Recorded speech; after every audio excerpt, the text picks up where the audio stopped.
gergaji Mas. Tipis sih Mas. Oke. Oh ini kita udah mau live ya? Ya, nanti Belum. Oh belum. Pas jam 2 lah ya, pas jam 2 ya. jam 2 aja. Silakan monggo. Nanti Fitri kasih kode ya, Fit.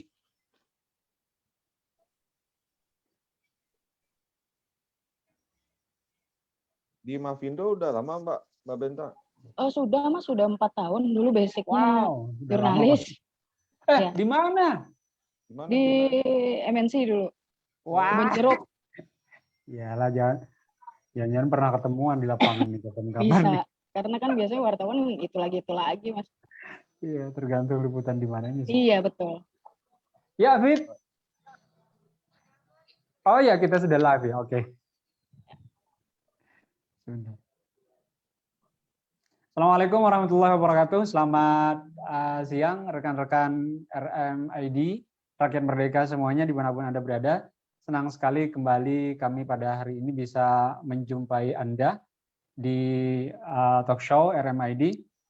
Tema kita pada hari ini menarik dan selalu menarik. Kita berusaha tampilkan masih seputar hoax ya, terkait dengan vaksin. Dan saya hari ini ditemani rekan saya, Vicky Aziz. Halo Vic, apa kabar? Halo, baik Bang. Halo Mbak Oke. Benta. Halo.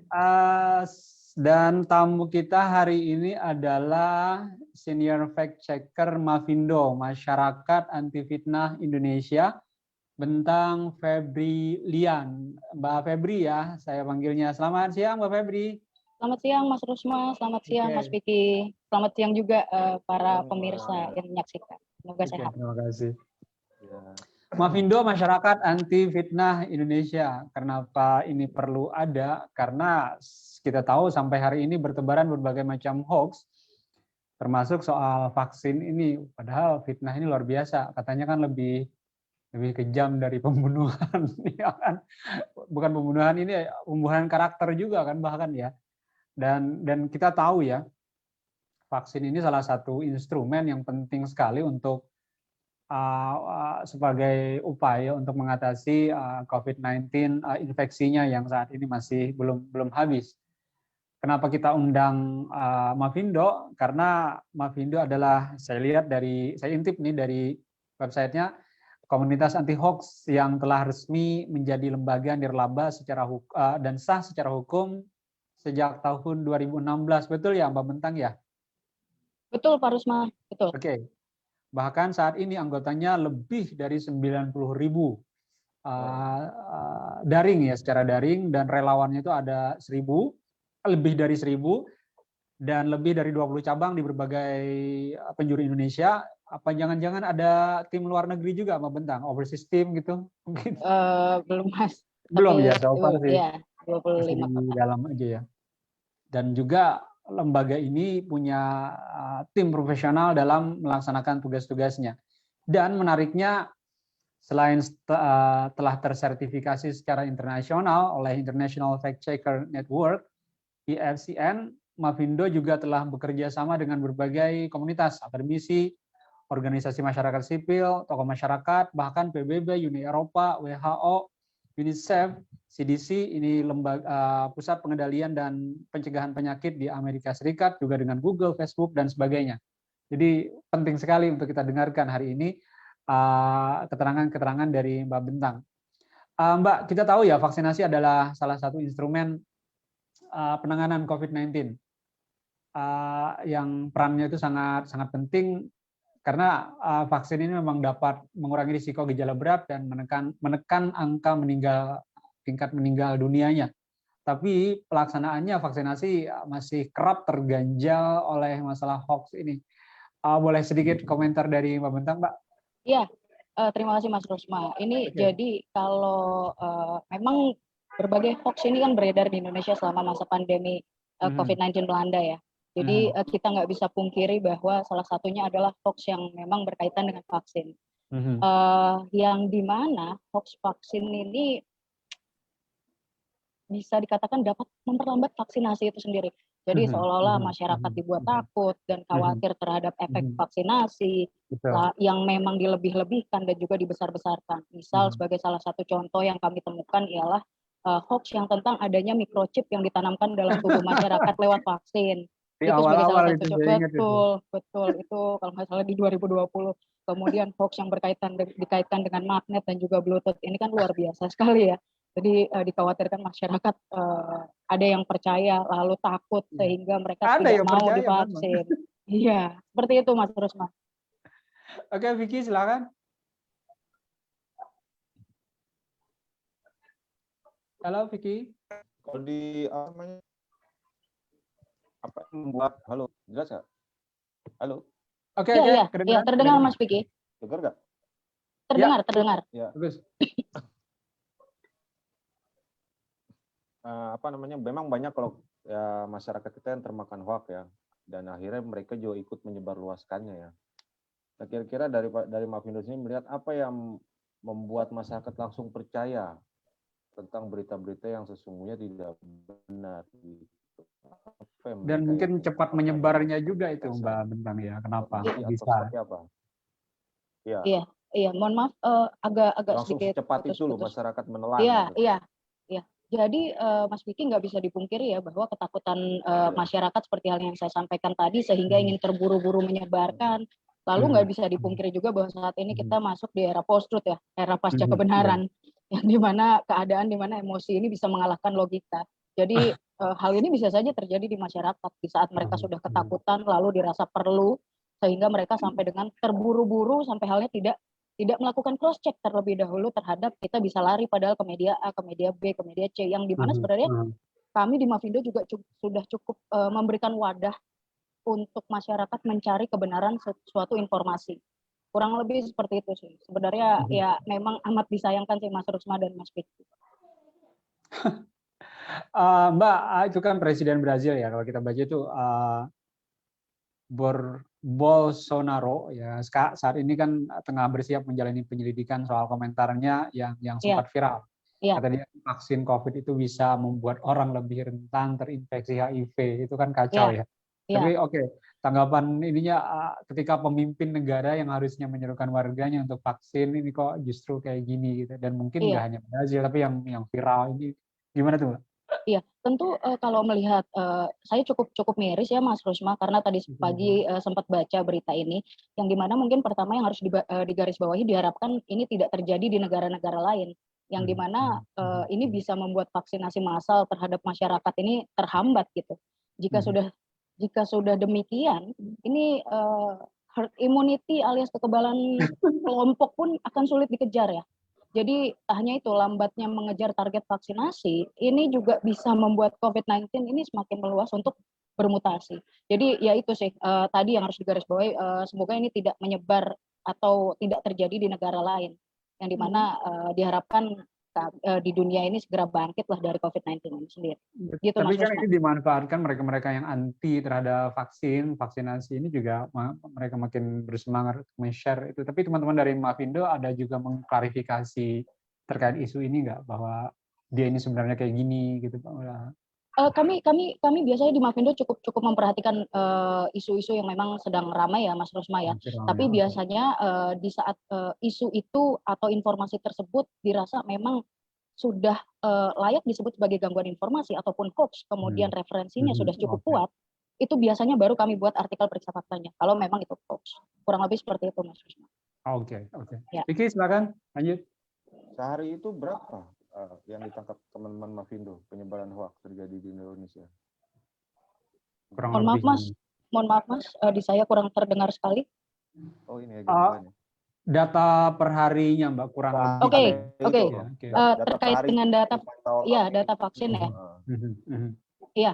Jadi kalau berdasar temuan Mavindo ya, data Mavindo, jumlah hoax berkaitan dengan vaksin ini selama pandemi itu sebanyak 209 hoax yang kami temukan.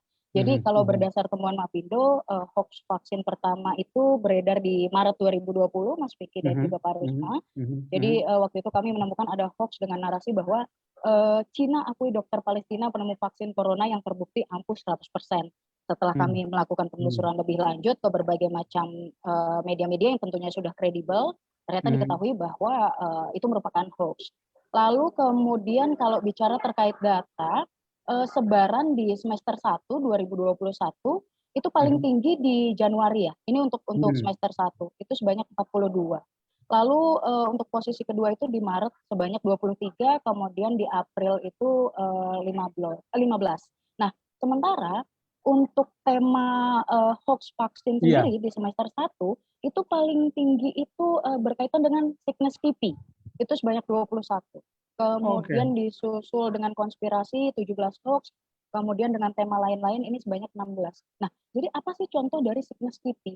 Jadi sickness TB ini hoax yang berkaitan dengan ini itu seperti halnya ini contoh ya, vaksin COVID-19 merusak sel otak dan sel darah itu. Lalu kemudian ada juga yang menyebutkan bahwa bahaya donor darah dari orang yang sudah divaksin. Lalu ada juga kenaikan limfosit usai vaksin sebabkan kematian. Itu dari contoh sickness TB. Lalu ada juga tadi konspirasi. Seperti apa contoh-contoh hoaxnya yang memang sudah dibuat artikel periksa faktanya? Itu pertama ada sebagai contoh vaksin COVID mengandung microchip tadi. Lalu setelah divaksin, tubuh punya daya magnetis dan dapat dikoneksikan dengan Bluetooth.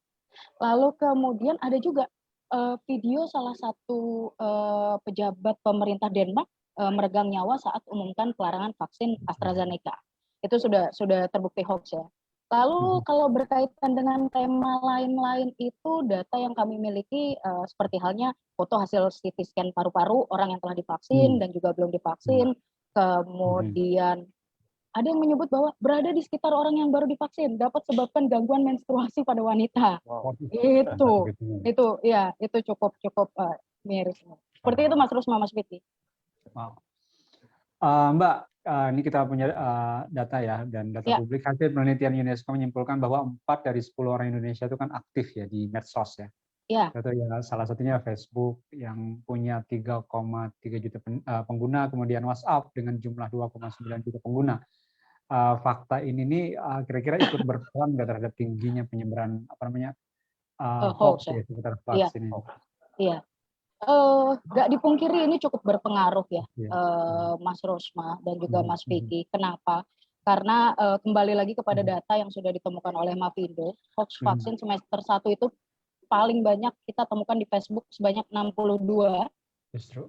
Lalu di WhatsApp sebanyak 16, karena WhatsApp ini kan tadi saya sudah sampaikan gerak sosial ya, jadi cukup banyak. Terus kemudian disusul dengan Twitter banyak 9 hoax. Jadi kalau melansir dari laman Statista itu Facebook ini kan adalah media sosial terpopuler dunia ya, dengan pengguna aktif bulanan lebih dari 2,85 miliar bahkan. Lalu Departemen Riset Statistika itu juga melakukan survei waktu itu kalau nggak salah pada Juli 2021. Jadi hasilnya diketahui bahwa memang ada negara-negara dengan pengguna Facebook terbanyak di dunia. Di situ Indonesia menempati peringkat ketiga dengan pengguna aktif sebanyak 140 juta. Sementara posisi pertama itu ada India sebanyak 340 juta. Kemudian yang kedua itu ada Amerika 200 juta. Jadi ini juga cukup harus menjadi perhatian khusus karena di tengah tingkat literasi rendah, lalu juga tidak dipungkiri bahwa pengguna media sosial ini juga cukup banyak, tentunya juga harus menjadi perhatian yang dimana diharapkan masyarakat menjadi lebih waspada akan informasi-informasi yang memang tersebar di berbagai macam platform media sosial tersebut. Kurang lebih seperti itu Mas Vicky. Nah Mbak, ini kan selain di media sosial ya. Ya. Nah hoax juga apa mengalir ke media juga Mbak kabarnya? Gimana Mas Rusma? Oh media. Oke. Apakah selain di media sosial, apakah merebak juga ke media juga? Iya, kalau berkaitan dengan media, tentu kita harapkan tidak ya Mas Rusma ya. Jadi kalau sampai dengan saat ini, tentu media diharapkan menjadi garda utama yang membantu memberikan informasi yang memang layak dan clear dan tentunya sudah terverifikasi dengan baik. Jadi kalau saya pribadi melihat sampai dengan saat ini sebagai garda terdepan, saya juga cukup melakukan apresiasi dan diharapkan tentunya media mampu tetap menjalankan tugasnya dan tentunya mengacu kepada kode etik yang memang sudah ada. Gitu. Bukan justru malah ikutan nge-share hoax. Ya betul. Mungkin ada media abal-abal kali ya. Iya, bukan media. Iya, mungkin ya semacam itulah. Kalau ancaman apa namanya ya, terhadap produksi dan penyebaran hoax itu sesuai apa Undang-Undang ITE itu bisa sedikit dijelaskan, Pak? Iya, Mas Rusma. Jadi kalau bicara UU ITE memang karena kan ada beberapa peraturan yang memang mengatur mengenai kabar bohong ini ya. Tadi salah satunya adalah kalau kita bicara UU ITE itu ada di pasal 28 ayat 1 UU nomor 11 tahun 2008 itu tentang informasi dan transaksi elektronik. Jadi yang mengatakan bahwa setiap orang yang dengan sengaja dan tanpa hak menyebarkan kabar bohong dan menyesatkan yang mengakibatkan kerugian konsumen dalam transaksi elektronik, ini kan jika melanggar ketentuan tersebut pelaku dapat dikenakan sanksi pidana penjara paling lama 6 tahun ya. Tapi jika kita cermati lagi UU ITE ini atau pasal tadi yang saya sebutkan itu sebetulnya kan mengatur mengenai kabar bohong yang mengakibatkan kerugian konsumen dalam sekali lagi tanda kutip transaksi elektronik. Jadi bahkan melalui pedoman implementasi pasal-pasal UU ITE pun dijelaskan seperti halnya sampai seperti ini. Jadi delik pidana dalam pasal ini bukan merupakan pemidanaan terhadap perbuatan menyebarkan kabar bohong atau hoax secara umum, melainkan perbuatan menyebarkan kabar bohong tersebut dalam konteks transaksi elektronik. Jadi misalnya seperti apa? Yang dimana hoax ini dikirimkan atau diunggah melalui layanan aplikasi pesan atau media sosial atau bahkan loka pasar seperti halnya marketplace, iklan atau sejenisnya lah layanan transaksi lainnya melalui sistem elektronik. Mungkin sebagai contoh ya kayak di 2019 waktu pemilu itu kan ada waktu itu saya sempat membaca ada ibu-ibu yang menyampaikan bahwa jangan pilih ini presiden ini nanti nggak ada azan dan lain sebagainya. Terus ibu-ibu itu waktu ditangkap dia bingung kenapa ya saya dilakukan penangkapan dan lain sebagainya. Padahal ibu-ibu itu nggak paham konteksnya. Ya itu kembali tadi yang pertama bahwa ibu-ibu ini nggak paham. Tentunya yang memang harus difokuskan adalah apa? Adalah membuat masyarakat ini tidak mudah percaya hoax atau kebal hoax. Jadi kurang lebih seperti itu sih Mas Rusma dan juga Mas Vicky. Tentu amat disayangkan jadinya mereka nggak tahu memang ada yang memvideokan, lalu viral, lalu kemudian mereka tiba-tiba ditangkap atas perbuatan itu. Ya itu paling penting kalau dari ini sih kalau membahas terkait UU ITE ini sangat penting sekali. Sendiri gimana, Mbak? Ya. Oh kalau peran ini kalau bicara mengenai peran pemerintah ya Mas ya. Saya rasa pemerintah juga sudah berperan cukup banyak ya terkait dengan ini. Karena terakhir itu dari yang saya baca, yang saya update, pemerintah kan saat ini tengah gencar-gencarnya mengadakan gerakan nasional literasi digital ya, 2021-2024.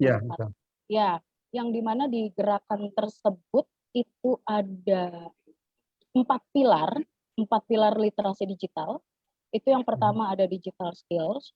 Jadi itu berkaitan dengan kemampuan individu dalam mengetahui, lalu memahami, dan menggunakan perangkat keras, lalu perangkat lunak, serta sistem operasi digital dalam kehidupannya sehari-hari. Lalu kemudian setelah digital skills itu ada juga yang berkaitan dengan digital ethics.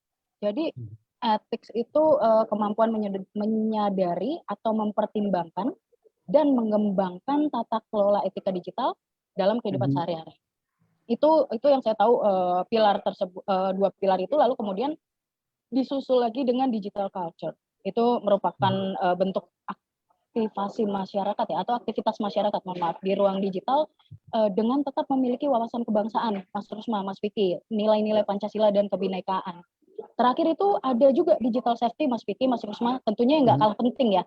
Jadi diharapkan kemampuan masyarakat ini mampu mengenali, menerapkan, bahkan bisa meningkatkan kesadaran perlindungan data pribadi dan juga keamanan digital. Jadi diharapkan kan tentunya pemerintah mengharapkan dengan adanya 4 pilar ini diharapkan masyarakat tentunya makin cakap digital. Kurang lebih seperti itu Mas Rusma, Mas Vicky. Mbak, Oke, silakan Vicky. Dari Mavindo sendiri, upaya apa yang sudah dilakukan untuk menekan hoax ini dalam penyebaran? Dan kira-kira siapa di balik penyebaran hoax ini yang sudah ditemukan Mavindo? Waduh, Karena biasanya kami lebih fokus nge-fact check tuh, bukan bukan siapa penyebarnya ya. Biasanya Tapi bisa begitu. ketahuan juga kan Mbak ya sebenarnya ya. Mungkin bukan untuk dipublikasi kalau mungkin apakah Bisa pihak kedeteksi keamanan juga gitu. kan. Karena gini Mas Vicky dan Mas Rusma, mungkin apa yang sudah dilakukan Mavindo saya jawab setelah ini ya. Jadi biasanya Oke. kalau para pemeriksa fakta itu sehari-hari kami kan berselancar di dunia maya ya, platform media sosial untuk mencari gangguan-gangguan informasi. Nah, apabila kami sudah mendapatkan sebuah informasi yang memang terindikasi dengan hoax, itu biasanya kan baik itu disebarkan oleh berbagai macam akun ya, baik itu di Facebook, Twitter dan lain sebagainya. Itu biasanya kami screenshot lalu kami arsip untuk menghindari apa? Untuk menghindari elakan dari si pembuat hoax ini. Jadi biasanya ya karena ada yang ngelak juga kan. Enggak, saya nggak pernah nyobarin, tapi kalau kita udah punya bukti tadi arsip itu dan juga tangkapan layar itu biasanya mereka udah nggak bisa ngelak lagi tuh. Baru setelah itu kami coba cari referensi yang memang dirasa kredibel, baru kami unggah. Jadi biasanya kami juga tidak memblur atau apa ya bahasanya ngumpetin si sumber ini. Jadi akun-akunnya pun biasanya dipublish di artikel periksa faktanya kita. Itu bisa dicek juga di platform-platform Mavindo. Lalu kalau menjawab tadi terkait dengan langkah-langkah yang sudah dilakukan Mavindo, sebenarnya sudah cukup banyak ya. Edukasi literasi juga kami lakukan. Lalu kemudian tentunya utama adalah membuat artikel periksa fakta, membantah hoax itu sendiri dengan berbagai macam referensi. Lalu saat ini Mavindo juga tengah menjalankan program media itu Mas Rusma, Mas Vicky. Jadi ada pembuatan juga kurikulum literasi berita, yang dimana ini menjadi salah satu upaya dari kami untuk memberikan sebuah kesadaran kritis kepada publik dalam meningkatkan kualitas ekosistem informasi yang sehat. Kemudian berbagai macam pelatihan-pelatihan yang ditujukan ke berbagai macam masyarakat, berbagai macam lapisan masyarakat. Lalu kemudian kami juga bahkan melakukan diskusi platform media sosial, Mas Vicky, Mas Rusma, dengan berbagai macam platform media sosial, baik itu Facebook, lalu aplikasi perpesanan seperti halnya WhatsApp, lalu Twitter, dan juga YouTube. Jadi fungsinya untuk apa? Fungsinya adalah kami juga ingin sekali meningkatkan kepedulian dari para pemangku kepentingan platform media sosial ini terhadap hoax yang memang tersebar di platformnya masing-masing. Karena nggak dipungkiri bahwa maraknya hoax yang memang tersebar di platform medsos ini tentu membutuhkan penanganan dari para pemangku kepentingannya sendiri juga guna untuk mewujudkan tadi ekosistem informasi yang sehat.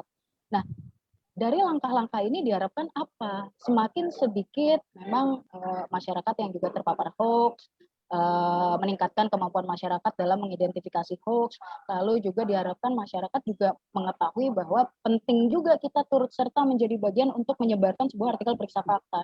Karena biasanya di platform-platform itu sumber-sumber yang biasanya kami temukan, Mas Rusma, Mas Vicky, jumlah like atau jumlah share-nya itu biasanya jauh sekali lebih besar daripada sebuah artikel periksa fakta. Bahkan sekelas artikel periksa fakta, misalnya yang berkaitan dengan microchip, itu kan sesuatu hal yang memang waktu itu viral dan cukup ramai. Itu like-nya mungkin paling banyak bisa hanya 500, 600, sementara persebarannya sampai ribuan, bahkan puluhan ribu like-nya sendiri, persebarannya sendiri. Sementara di kami biasanya bahkan hoax-hoax yang memang dirasa cukup penting, ada juga yang like-nya cuma 5, sebarannya cuma 6 dan lain sebagainya. Nah itu kami cukup menjadi concern. Biasanya kami juga sampaikan kepada masyarakat agar sebenarnya wadahnya ini sudah ada nih. Bahkan Mavindo setiap hari mengupdate ya artikel-artikel periksa fakta yang memang sudah ditemukan. Bahkan selama 4 tahun saya menjadi pemeriksa fakta itu hampir tidak pernah satu hari pun tidak menemukan hoax tuh Mas Rusma, Mas Vicky. Ada aja, baik itu hoax berulang, baik itu hoax terbaru tentang apapun, vaksin, COVID, lowongan kerja dan lain sebagainya, itu ada aja sehari-hari. Kurang lebih seperti itu Mas Vicky, Mas. Tapi kalau untuk terkait vaksin ini Mbak, dibandingkan hoax, isu-isu atau tema-tema yang lain, itu dia di apa ya? Grade-nya itu di ranking termasuk paling tinggi kah atau tergantung tadi musim tadi itu? Iya tentu ini ya Mas Rusma ya, biasa karena tadi saya sampaikan bahwa biasanya hoax ini juga nggak kenal waktu tapi kenal musim. munculnya bisa di jam berapa aja, tapi musimnya dia kenal. Tapi kalau bicara mengenai ini harus berkaitan dengan data yang full ya, yang dimana saat ini kita kan baru masuk semester 1. Nanti mungkin kita akan mengupdate kembali terkait data, baik itu vaksin, hoax yang berkaitan dengan isu kesehatan, vaksin, dan juga COVID, itu biasanya setelah akhir tahun, itu biasanya kami akan merilis data yang memang tadi Mas Rusma tanyakan, untuk melakukan perbandingan itu. Oke, Vicky, silakan.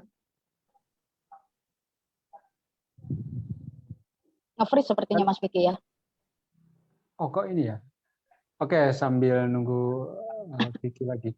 Mbak, terkait vaksin ini tadi. Jadi, oke, silakan Vicky. Kedengaran? Halo?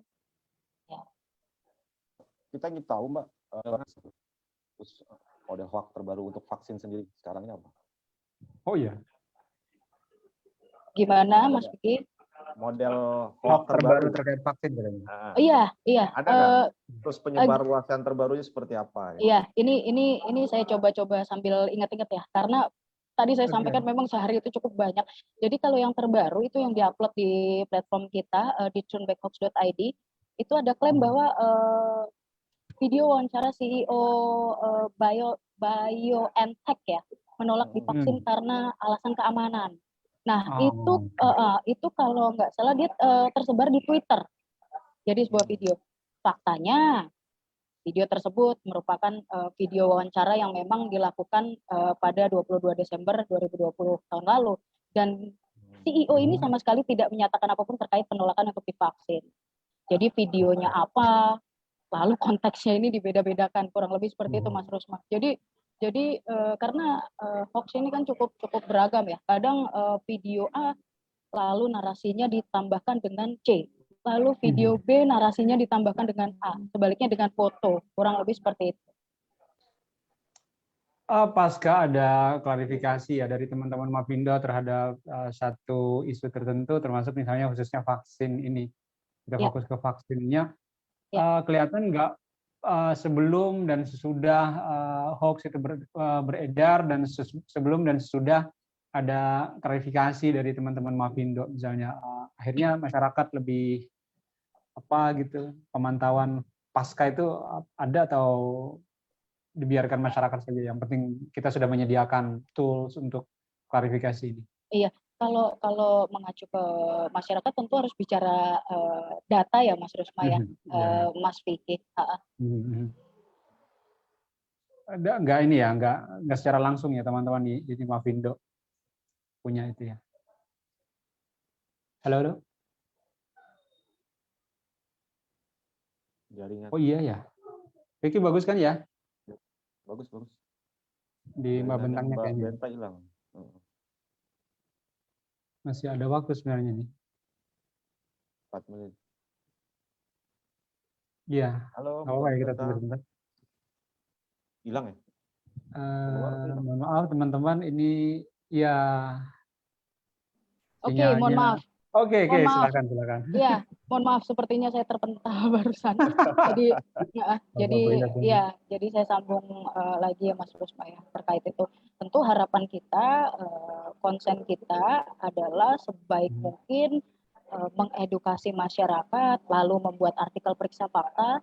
Jadi diselipkan dalam edukasi itu agar masyarakat turut mau serta menyebarkan artikel periksa fakta itu, minimal mengedukasi orang sekitar terlebih dahulu. Kurang lebih seperti itu, Mas Vicky. Khusus buat teman-teman media nih, supaya juga nggak termakan hoax. Ya. Sebenarnya karena kan justru teman-teman media ini yang mestinya dan memang berada di garda terdepan dalam share informasi kan. Ya. Ada mau disampaikan, silakan.